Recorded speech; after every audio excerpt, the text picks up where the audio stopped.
नमस्कार.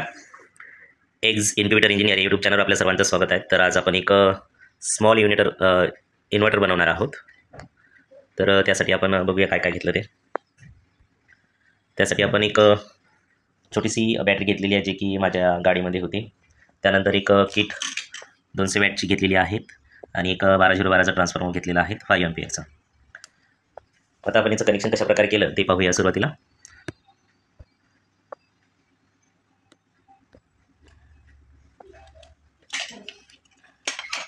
तुम्हाला दिसत असेल, याला 3 वायर आहेत. 12 हे 0चा आणि हे 12 व्होल्टचा. 12 तर आपण बघा या किटला हे तुम्हाला व्हाईटमध्ये मॉसफेट दिसत असेल 2 आणि या साईडला 2 मॉसफेट लावलेले आहेत आणि आणि हीटसिंग लावलेले आहे त्याला. आणि त्या हीटसिंगचं कनेक्शन या ठिकाणी दिलेलं आहे, तुम्हाला दिसत असेल इथे एक आणि इथे एक.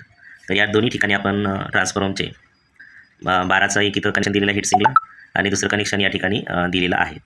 आणि त्यानंतर जे 0चं आहे ते 0चं आपण बघा, तुम्हाला या ठिकाणी दिसत असेल, या ठिकाणी किटवर दिसत असेल इथे एक डायोड दिलेला आहे आणि हे डायोड दिसत आहे तुम्हाला. हां, इथं डायोड दिसत असेल. या डायोडला हे प्लसचं कनेक्शन आपण इथं दिलेलं आहे. आणि बघा परत सांगतो तुम्हाला, 12 हे 2 दिसत आहे, हे आपण त्या हीटसिंगला आणि मॉसफेटला कनेक्शन दिलेलं आहे त्याचं 12चं. त्यानंतर 0चं आहे ते इथं एक डायोड आहे, म्हणजे प्लसचं तिथं कनेक्शन दिलेलं आहे. आणि त्याच याच्यातून एक फ्लक्सचा वायर आपण मी इथं गाठ मारलेली आहे सेम कलर असल्यामुळे. प्लसचा वायर आपण बॅटरीसाठी देणार आहोत. आणि इकडे एक बघा अशा प्रकारे किटला एक छिद्र दिलेलं आहे. या ठिकाणी आपण मायनसचा केबल जोडलेला आहे. आणि हे दोन्ही केबल तुम्हाला दिसत असेल, तर हे दोन्ही केबल आपण बॅटरीला जोडणार आहोत. आणि हे बघा अशा प्रकारे आपली बॅटरी आहेत.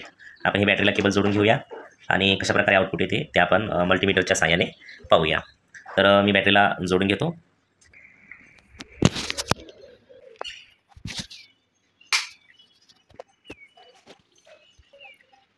तर आपण याला अशा प्रकारे बघा DC चा सप्लाय दिलेला आहे. त्यानंतर हे इन्व्हर्टरमध्ये जाऊन परत त्याच्याला आपले कनेक्शन दिलेलं आहे. आणि त्या कनेक्शनवर तुम्हाला एक लाईट दिसत असेल. 2 मिनटं थांबा. हां, आता एक लाईट दिसत असेल, तो लाईट आपला लागलेला आहे. त्यानंतर आपण याच कनेक्शनवर हे कूलरसुद्धा लावून बघूया. तर चला बघूया. अशा प्रकारे जर चांगली बॅटरी घेतली तर आपण त्या बॅटरीवर अशा प्रकारे कनेक्शन करून एक छोटंसं इन्व्हर्टर बनवून आपले घरगुती लोड चालू शकतो. आता आपण याच्यावरच कूलर कसं चालतं ते पाहूया. कूलरचे कनेक्शन करून घेतो. आपण याला कूलरचं सुद्धा कनेक्शन करून घेतलेलं आहे.